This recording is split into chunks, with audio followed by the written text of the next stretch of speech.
Good morning, everybody. We will be starting the webinar in just a minute.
Right, good morning, everyone, and welcome to the Global Reviews webinar series. My name is Kapil Bhatia, and I'm the Senior Client Advisor with Global Reviews. Today's webinar is covering insights for the superannuation industry. Let's see what's wrong with the screen. It's working now. Yep.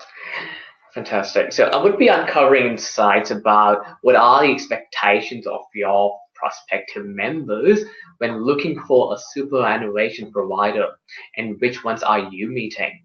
And we would also be looking at what consumers rank as the most important factor when choosing a superannuation fund. And remember, it's not fund performance. And what are your competitors doing that you aren't? We also would be looking at the match to needs section in the website usability area and trying to understand what kind of tools are available to prospective members to make decisions on their investment strategies. A bit about Global Reviews. Global Reviews is an 18-year-old company working across multiple geographies, from Australia to UK to Europe and now even North America. We provide insights for growth that you don't normally see for measurement, benchmarking, and ongoing optimization of the digital customer experience, which results in higher conversion of prospects to consideration and purchase. We provide insights for growth that you don't normally see for measurement, benchmarking, and ongoing optimization of many other areas, which we help you to understand why prospect customers behave the way they do on your website. And we also look at your competitors' strengths and weaknesses and how they go about winning prospective customers. Here is a list of super funds that we currently work with. Over the last few years, we have worked with over 9 different super funds to enhance their digital customer experience. And here is a list of some of our clients from various industries that we work with across multiple geographies, from banking to airline to energy to travel, etc. The work that we do with these different clients allows us to bring you best practice ideas from various other industries globally. Now let's look at our methodology and the sample size for this study. So the study that was conducted in Q1 2018 had 261 participants, and we had a total of 10 brands evaluated in this study. When it comes to our programs, we evaluate a user's journey pre-visiting your website to actually becoming a customer. That is, our Discover piece is all about how easily can prospects find a brand, how do they perceive it, etc. And when it comes to our Consider and Act program, they're all about website usability. Our Relate section, or what you call service effectiveness, is about existing members and how do they interact with your secure session website or post login experience, basically.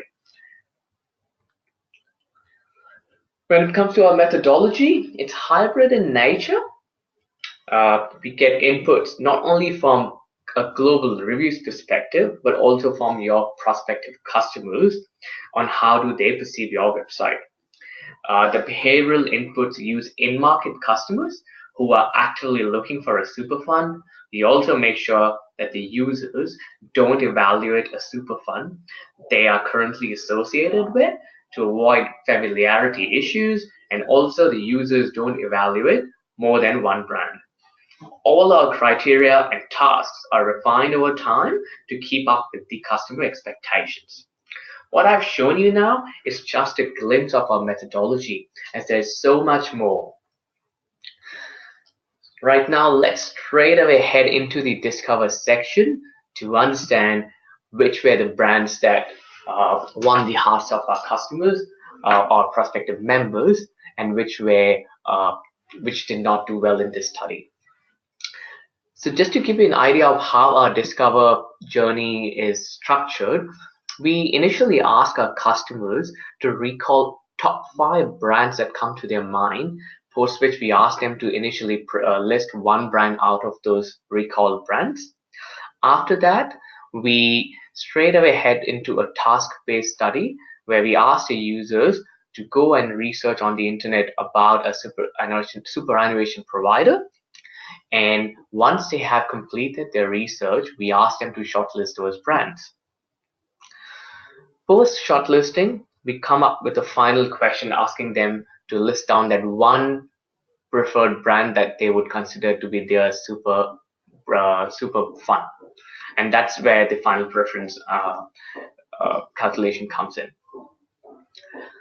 Now let's go into the round 1 of understanding which were the top 10 recalled brands in this study. So the chart that you should see now is basically divided into 5 different callouts, starting from the first recall to the 5th recall. As you can see, Australian Super was the brand which had the highest, largest number of unprompted recalls or mentions.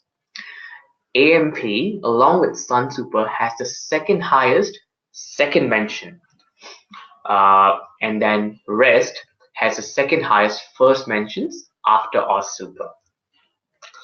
Interestingly, only 3 brands had an increase in their recall scores versus the last study. That's AUSSUPER, HOSTPLUS, and Sun Super. The brands that got knocked out in this round 1 were HESTA, AMP, and Q Super, where they had a decrease on their recall scores by 12%, 6%, and 5% respectively. AUSSUPER also had the highest increase in the recall scores versus the last study that was conducted 6 months ago. So when it comes to initial preference, so once you have recall the brands, as I told you, we ask them to have an initial preference among those 5 brands that they have recalled. 66% people had some sort of initial preference on a brand. However, another 34% were either confused or they didn't have any preference in terms of a brand. When it comes to the top brand that was the most initially preferred, it's once again Australian Super. So their strong top of mind awareness actually translates into the first preference for Australian Super, followed by HESTA, which is on the equal second rank along with AMP and Rest. Just to recall, HESTA was ranked 6th in the recall stage. So what really drives the brand what drives the initial preference for a brand? It's actually the current or a past relationship that a customer has and which motivates them to initially prefer a brand.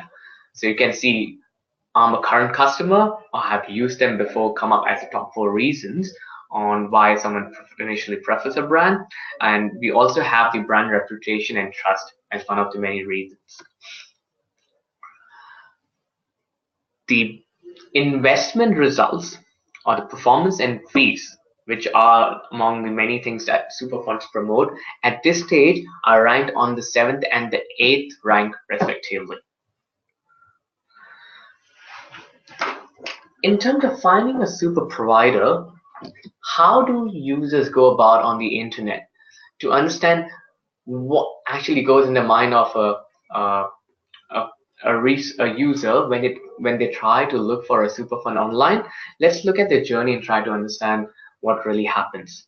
So as I said, 66% users begin with an initial preference in mind. The task that we give them at this time is, your task is to do as much research as needed across the internet to identify a superannuation provider. What did they do first? 77% users straight away go to a search engine to look for a superannuation provider. Google is the most preferred search engine without doubt.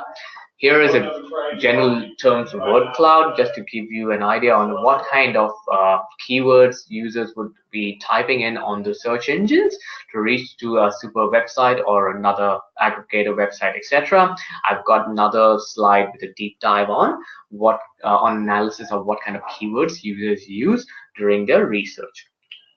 The types of sites that the users visit during this task: 77% go to a search engine, 51% visit a brand website, 35% visit an aggregator website, and 25% go to a research website. So all in all, 56% choose their initially preferred brand. So just to remind again, if 66% people have an initial preference in mind, there are another 34% users that are still undecided, and that's where the super brands have an opportunity to influence them. Now let's look at the breakdown of on the type of keywords that were used during the research conducted by the users.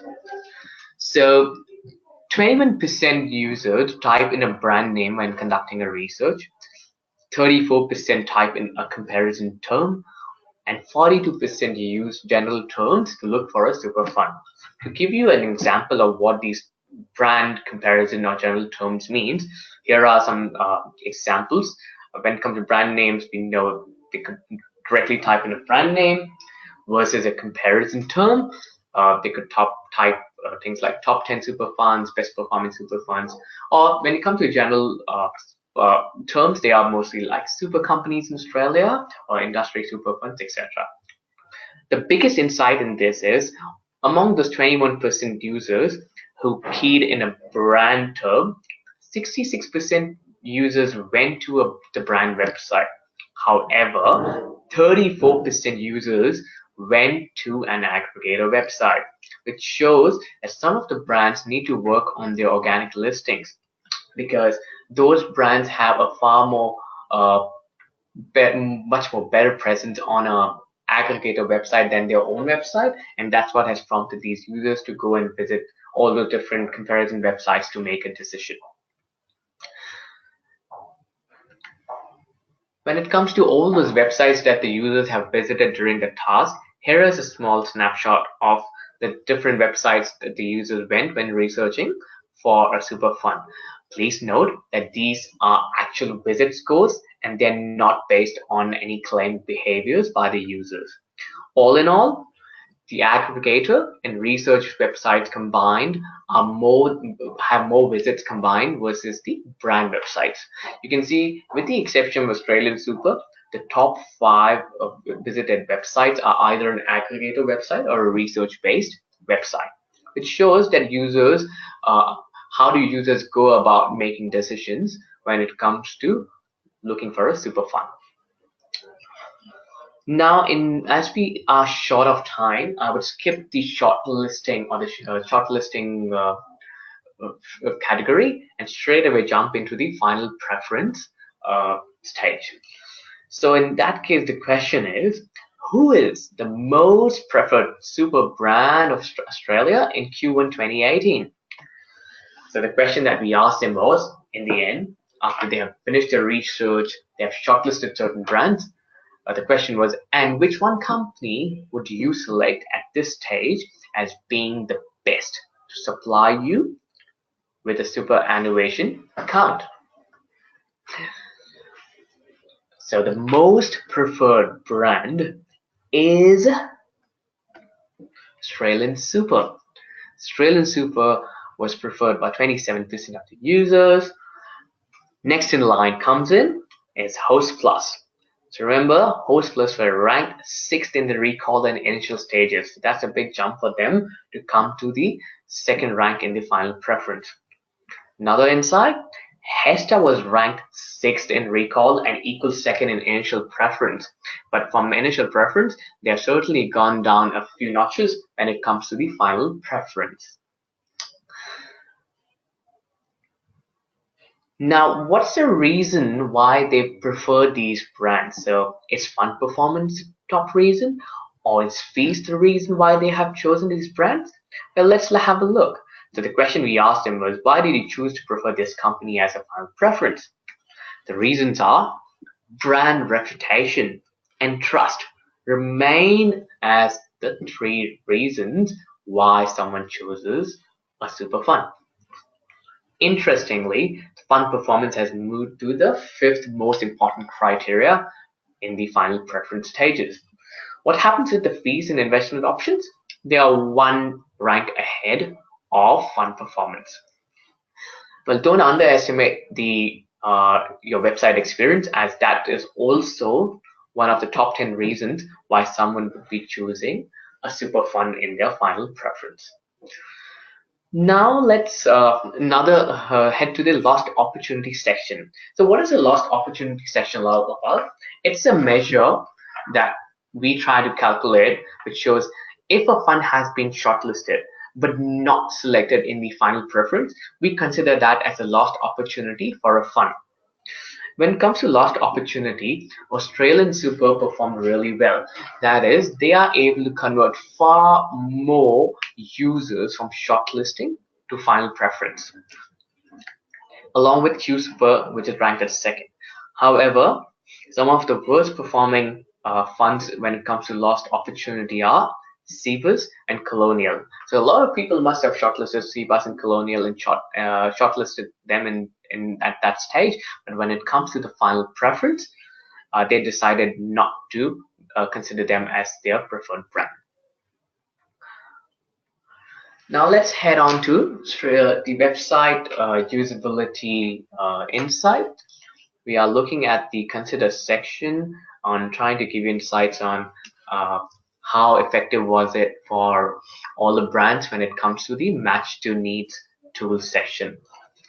So before we head on to that, here are the overall scores for Q1 2018 based on our research. So how do we derive these scores? These scores are derived based on various inputs from customer audit, customer insights, our own audit, and all the tasks that they perform during the study.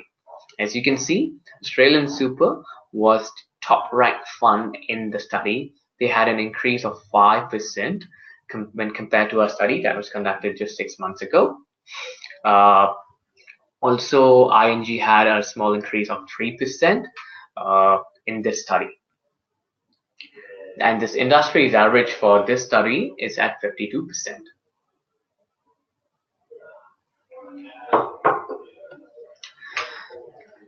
Here is a chart which shows you how do various funds perform across all these stages, starting from the home page to the actual application form across the customer journey. As you can see, there is not a single brand that dominates all the different stages, which shows that there are different brands which are good at providing customer experience at different points of a customer journey. So there is opportunity for brands to improve themselves in different sections. For example, ING is the top performer when it comes to comparing product options, and SunSuper is the top performer when it comes to pitching about why choose them as a super fund company. Now, let's look at the match to needs section. What are the opportunities and insights? What our research actually shows that users are experiencing difficulty in identifying the top performing funds information on a website. The issues are the way the information is presented is maybe a bit confusing for the users, but there is an opportunity to make the fund performance data available upfront, maybe on the home pages, or make it much more presentable. There's also a lack of match to needs tools, in the sense there's an opportunity for the super funds to provide tools for customers to help them make decisions on product options and different investment strategies. Why are we focusing on match to needs section this time? Because remember that fund performance is the fifth most important criteria when it comes to selecting a super fund. Now let's look at some examples on which are those funds which may not be doing really well in our task of fund performance. So the task that we gave the users was to find the investment option which had the highest percentage performance over the last 3 years. Here's an example of AMP.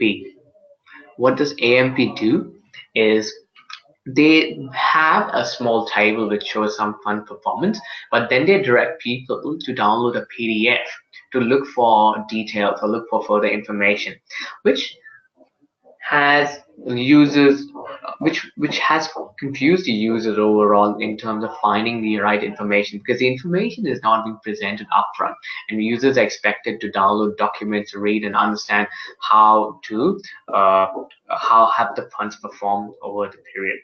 Here are some voice of customers that we got when we did this task on AMP.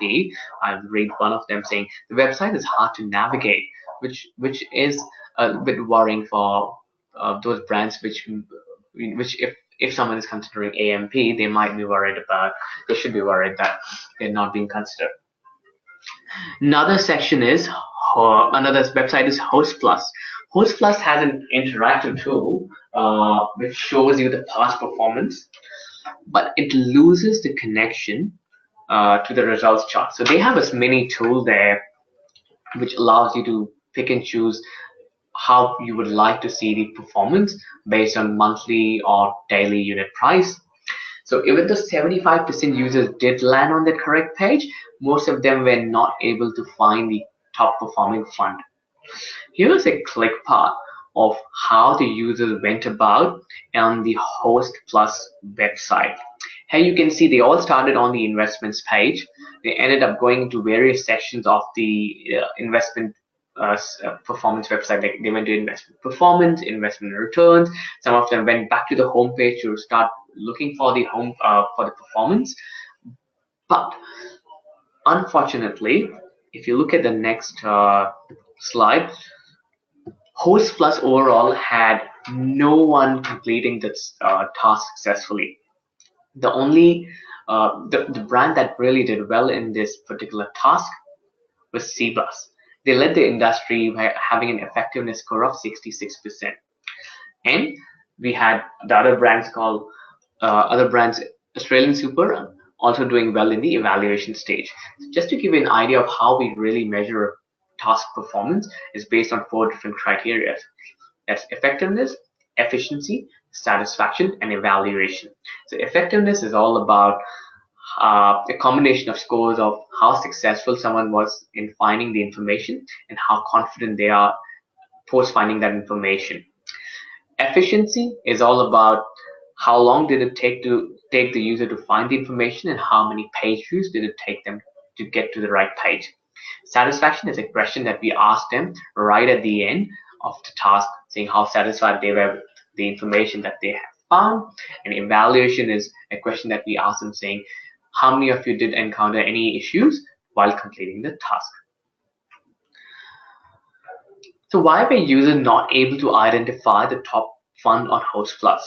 One of the reasons is the default selection on the HOSTPLUS fund is daily unit pricing and not monthly performance.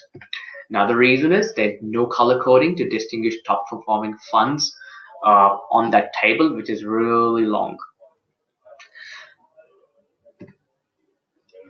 To also give you some analysis on success rate versus time taken, here's a graph that shows the orange bar showing the success rate and the line is actually showing the time taken to complete this fund performance task.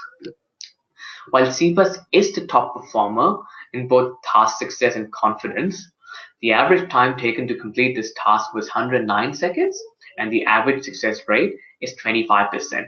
So with the exception of CPUS and Australian Super, who are above average in both success and time taken, at least 7 different brands have below average completion time in this task.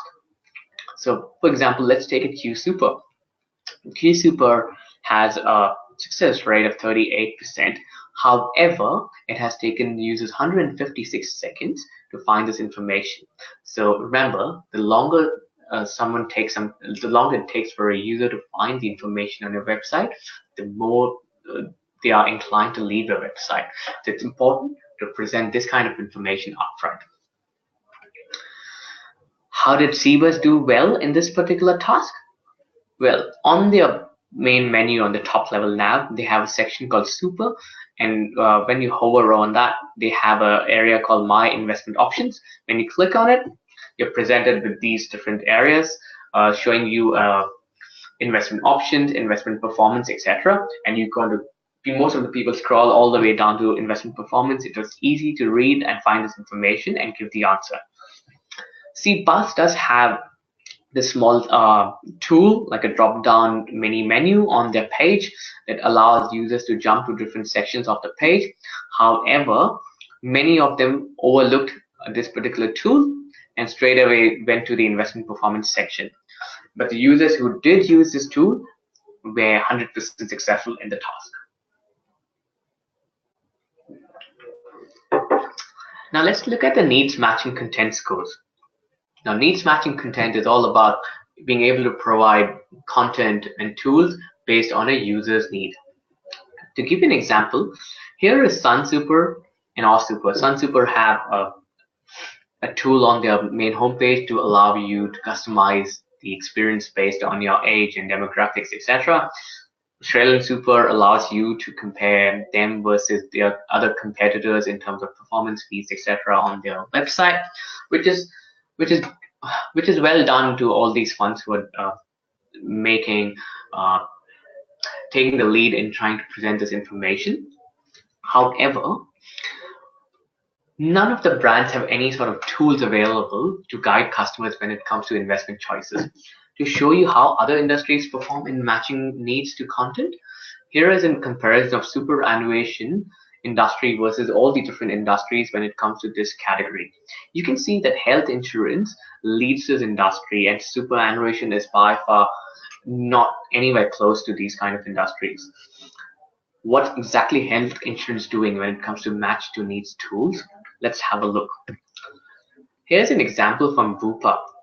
So BUPA has got a tool that allows you to input some information to get the health insurance of your choice. So based on your inputs, based on your location, date of birth, tax rebate details, BUPA is able to recommend you a health insurance product. Just to give some deep dive on that, they also have this beautiful progressive disclosure technique that allows users to look at details of different funds. Another example is GMHBA's tool. GMHBA also gives you products based on your input, and they also once they show you a list of products, they actually come up with this green highlighted box saying this is the product that's recommended for you based on your input. The code results are displayed, which can be easily modified. We also like the way they present the information based on different iconography. They also use different row shadings, etc., to tell you what's available, what's not available in a particular product. It's one of those tools which has the ability to provide details based on a user input. An example from a financial industry is Standard Life. It's a UK-based investment provider that allows you pension providers to make contributions. Standard Life provides tips and tools to users for their fund options. So they have tips on what kind of investment choices you should make. They also have a risk-based tool to guide customers with investment choices. So you can take the risk assessment, and based on your inputs, they're able to guide you on your investment strategy. So when it comes to key recommendations, what we would like to recommend is users would like to see the performance details upfront. So we would recommend that you consider listing the performance either on the homepage, or consider having a link on the homepage for the fund performance. Also consider having some information about selecting the right investment product and strategy for customers, as they would like to be guided, because the financial investments are complex in nature. It's important that we provide them some sort of tools to help them with their investment choices. Another recommendation that we have is consider having some sort of FAQs or help for users to understand the performance jargon, as in when users try to read those performance details, it's important to explain to them what exactly are they reading, and if they need some help, where do they need to go. Well, there's so much more to see, but right now we are running out of time. I would love to take some of your questions if there are any. So we do have one question that's come up that says, so when do we start the next round of research for superannuation? So our next round of research is due in July 2018. I will have the contact details listed on the last slide for you guys to get in touch with the person for further consideration. So what you saw today was just a small snapshot of what kind of insights we can bring to you. As a subscribing client, we can give you complete tailored analysis based on your website and on your competitors' websites. We can give you access to an online portal that allows you to dig into data for your own references. We do provide insight activation workshops, covering a lot of findings, and we also have additional advisory hours for a lot of deeper research. So thank you for attending the webinar today. I've got the contact details listed. We will also make sure to email the presentation to all the participants. Have a nice day.